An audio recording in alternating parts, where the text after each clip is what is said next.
सिंहटीमा भइरहेका परम्परागत कार्यक्रमभन्दा हामीले अलि फरक खालको कार्यक्रम गऱ्यौँ। अघि हाम्रा आदरणीय नरबहादुर पाखरिन कमरेडले भन्नुभयो, यसो मञ्चमा हेर्दाखेरि 10 वर्ष अगाडिको सर्वदलीय समूह जस्तो लाग्छ, सर्वदलीय नेताहरू जम्मा भएको जस्तो लाग्छ। त्यति बेलाका माओवादीका नेताहरू देखिन्छ, त्यति बेलाका एमालेका नेताहरू देखिन्छ, त्यति बेलाका राप्रपाका नेताहरू देखिन्छ, त्यति बेलाका केही काङ्ग्रेसका नेताहरू देखिन्छ।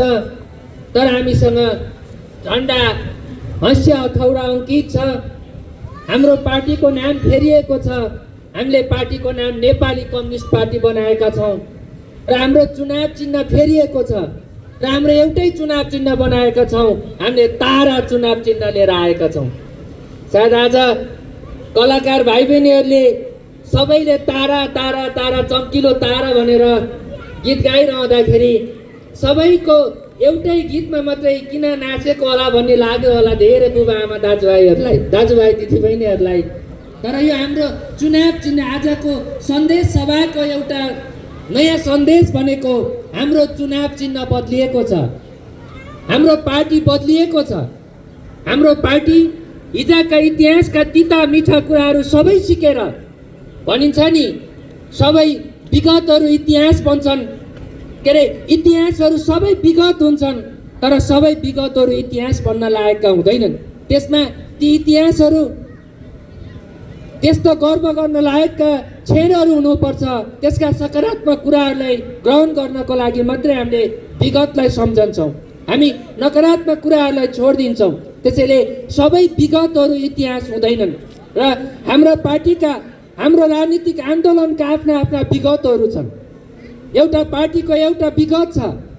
कसैले पञ्चायत विरोधी आन्दोलनमा अग्रिम भूमिका निर्वाह गर्यो।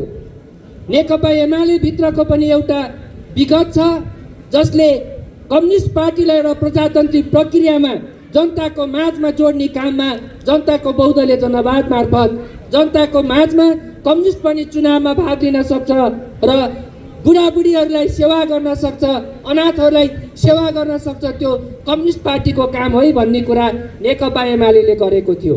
तर हामीले एउटा इतिहासमा नेपाली काङ्ग्रेसले पनि काम गर्यो।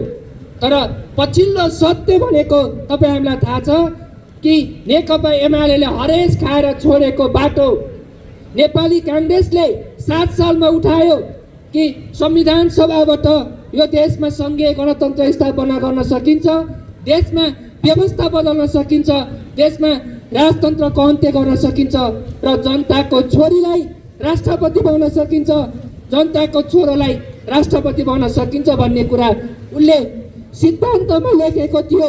तर हिँड्दै जाँदा नेपाली काङ्ग्रेस थकानमा पर्यो, नेपाली काङ्ग्रेस थाक्यो। नेकपा एमाले 6 सालमा स्थापना भएको कम्युनिस्ट पार्टीको सिद्धान्तलाई बोकेर अगाडि हिँड्यो। ऊ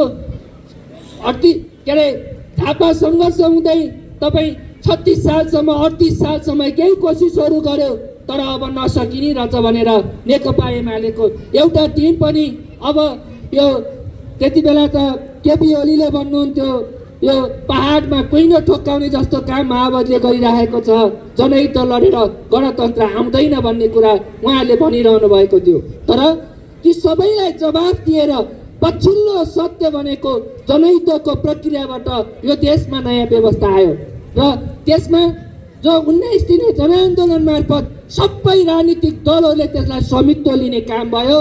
वास्तवमा जति बेला यो देशमा नयाँ संविधान लेखियो, काङ्ग्रेसको फरक किता थियो, नेकपा एमाले र माओवादी त्यति बेलै एकता गर्नु पर्थ्यो र एउटै कम्युनिस्ट केन्द्र बनाउनु पर्थ्यो। तर त्यहाँ अहङ्कारले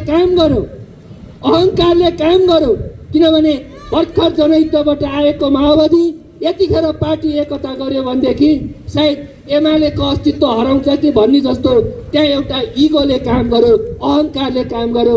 गठबन्धन गरौँ भन्दा माओवादीसँग अहिले के गठबन्धन गर्ने र भर्खर युद्धबाट आएको पार्टी अझ केपी ओलीको भाषामा त काँचो रगत गनाउँदै हात नगनाउँदै होला त्यस्ता माओवादीलाई हामी सँगै लिएर किन हिँड्नु भनेर केपी ओलीले भनेपछि माधव नेपाल पनि माधव नेपालको स्वर पनि कमजोर भयो र पार्टी एकता हुन सकेन। वास्तवमा त्यति बेला नेपाली जनताले चाहेको जति बेला यो व्यवस्था बदलियो, हामी गणतन्त्रमा आयौँ, त्यति बेला कम्युनिस्ट पार्टीका फरक फरक कोठाहरू बनाइराख्न जरुरी थिएन, एउटै कम्युनिस्ट पार्टी बनाउनु पर्थ्यो। हामीले इतिहासको पाठ सिकेको भयो। तत्पश्चात हामीलाई लाग्यो संविधान जारी गर्ने बेलामा एकले अर्कालाई हराउँदा राम्रै गरिएछ कार्य जस्तो लाग्यो। माओवादी पार्टी फुट्यो, माओवादी सानो भयो, तर मुद्दा माओवादीको सरकार अर्कोको हुँदाखेरि त्यो एउटा उखान छ के, टर्की भन्ने देशमा चलेको एउटा उखान छ, जोक्करहरू दरबार पस्दैमा उनीहरू राजा हुन सक्दैन रे, बरु दरबार आफैमा सर्कसमा बदलिन्छ भन्छन्। यो संविधान सभालाई सर्कस जस्तो बनाए, हिजोका पञ्चहरू पनि आए, हिजोका गणतन्त्र विरोधीहरू पनि आए, त्यही मौका छोपेर अब हाम्रो दिन आयो भनेर हिजो गणतन्त्रको विरोध गर्ने, नेकपा एमाले भित्रको त्यो प्रजातान्त्रिक धार, नेकपा एमाले भित्रको त्यो मदन भण्डारीले अवलम्बन गरेको त्यो जनपक्षीय बाटो, त्यसको विरुद्धको जो आवाज बोकेर बसेको दबिएको जस्तो आवाज जो केपी ओलीसँग केन्द्रित थियो, उनले पनि टाउको उठाए, नेकपा एमाले उनले कब्जा गरे। र आज नेकपा एमालेको चरित्र यसरी बदलिँदै गयो कि आज हामीले देखिरहेका छौँ। पछिल्लो सत्य हामीले बुझ्नुपर्छ। जेनजी आन्दोलनको बेला जो प्रधानमन्त्री हुनुहुन्छ केपी ओली प्रधानमन्त्री, जो 2 दिन अगाडि तपाईँलाई थाहा छ गोदावरीमा उहाँहरूको 2200 अगुवा कार्यकर्ताहरू बोलाएर विधान सम्मेलन गर्नुभएको छ। तर त्यो 2200 कार्यकर्ताहरूले कसैले सूचना पाएन कि भोलिपल्ट आगो लाग्दैछ भन्ने कुराको। आफ्नै सरकार चलाइरहेको छ, तर आफ्नो शासन सत्ताबाट, आफ्नो शासन शैलीबाट आफ्नो घरमा भएका नाति नातिनीहरू रुष्ट भइरहेका छन्, छोरा छोरीहरूमा वितृष्णा आइरहेको छ, जसले व्यवस्था कमजोर बनाइरहेको छ भन्ने कुरा थाहा भएन। त्यसैले आज त्यो थाहा नपाउनुको एउटा मात्रै कारण भनेको केपी ओलीसँग एउटा निरङ्कुश तत्त्व उसँग हाबी हुँदै गइरहेको थियो। उनले पार्टीभित्र पनि दमन गर्दै थिए र सत्ताको नाममा उनले बिस्तारै जनतालाई पनि दमन गर्दै थिए र उनलाई थाहा थिएन कि जनताको सूचना आउने कुरा उसँग सूचना नपुग्ने ठाउँमा केपी ओली पुगिसकेका थिए। र आज देश सङ्कटमा पर्यो, व्यवस्था साँच्चै व्यवस्था रहला कि नरहला भन्ने अवस्थामा रह्यो र आज सानो संविधानमा एउटा खुट्टा मात्रै टेकेर खुट्टा बढी औँलाले छोए जसरी अहिले चुनावी सरकार बनेको छ र हामीले देशलाई यो सम्भावित खतराबाट फेरि एउटा ट्र्याकमा फर्काउनको लागि अथवा पुरानो लयमा फर्काउनको लागि अहिले निर्वाचन घोषणा भएको छ। यो परिवर्तनलाई स्वीकार गरिएन भने राजनीतिक दलहरू जसरी डाइनोसरको अन्त्य भयो, आज ती पार्टीहरू फेरि बिलाउने अवस्थामा छन्।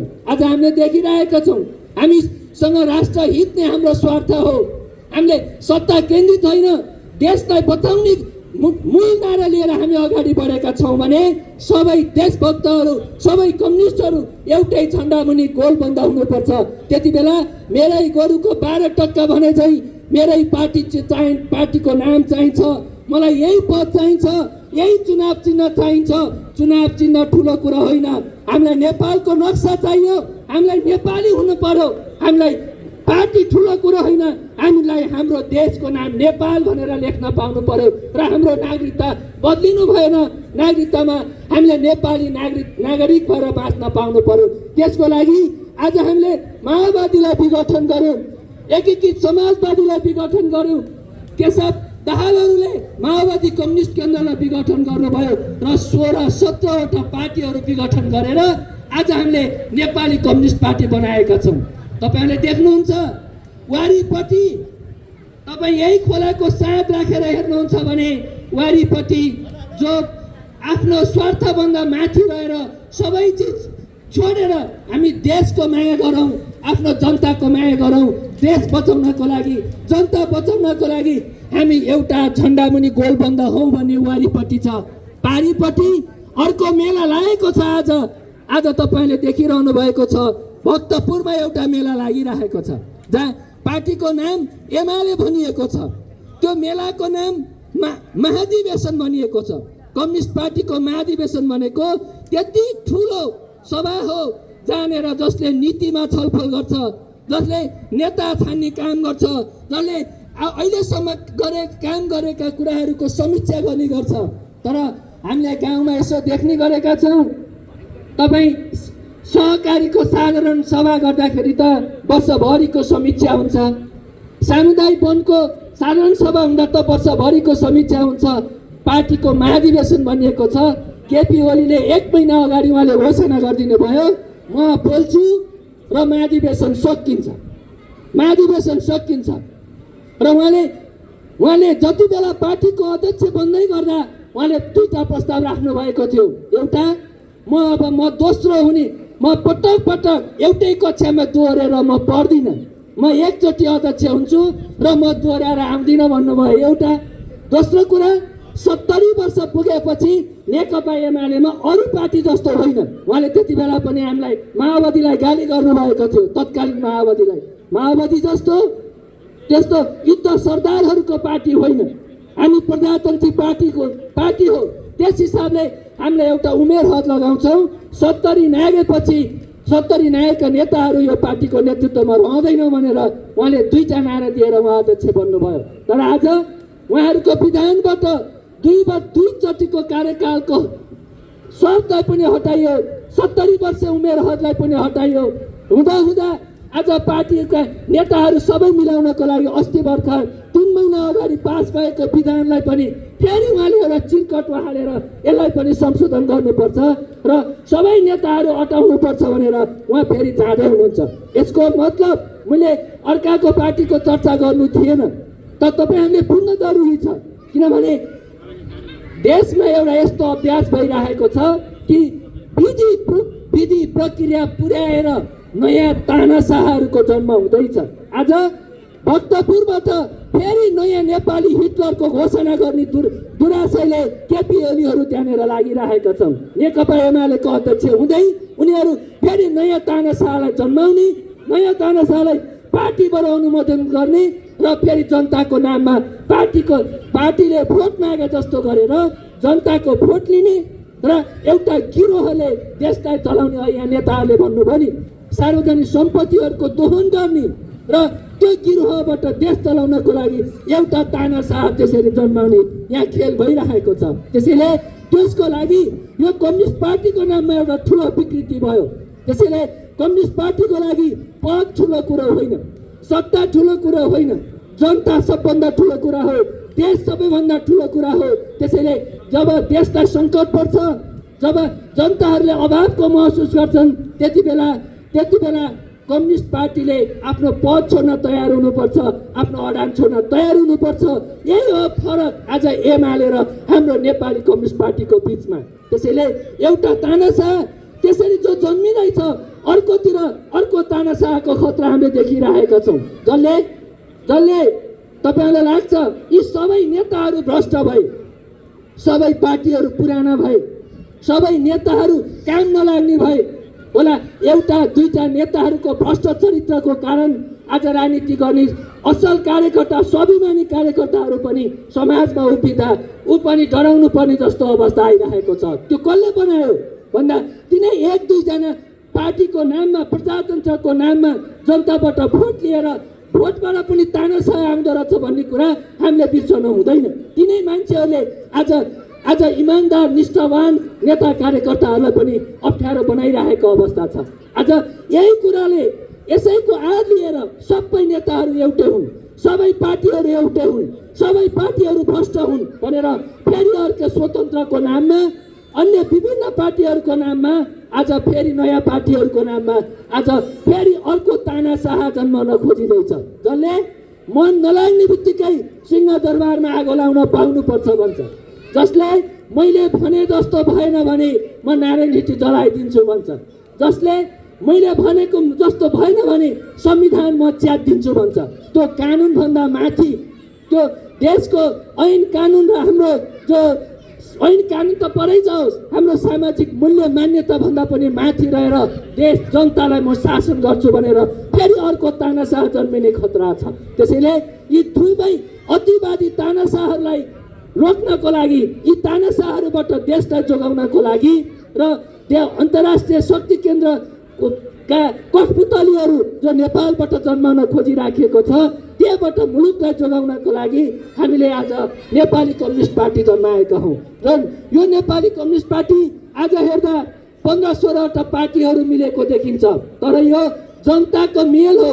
जनताको भावनामा यी सबै पार्टीहरू विलय भएका हुन्। तपाईँले यसरी नबुझ्नु होला कि एउटा पार्टीसँग अर्को पार्टी समायोजन भएको होइन। यो आज यी सबै राजनीतिक दलहरू, यी सबै कम्युनिस्ट पार्टीहरू जनताको भावनामा समाहित भएका हौँ र एकचोटि हामीले पनि जनताको चेतनाभन्दा अलि बाहिर गएछौँ। जनताको भावनाभन्दा हामी पनि अलिकति टाढा भएछौँ। तपाईँहरूसँग गुनासोहरू छन्,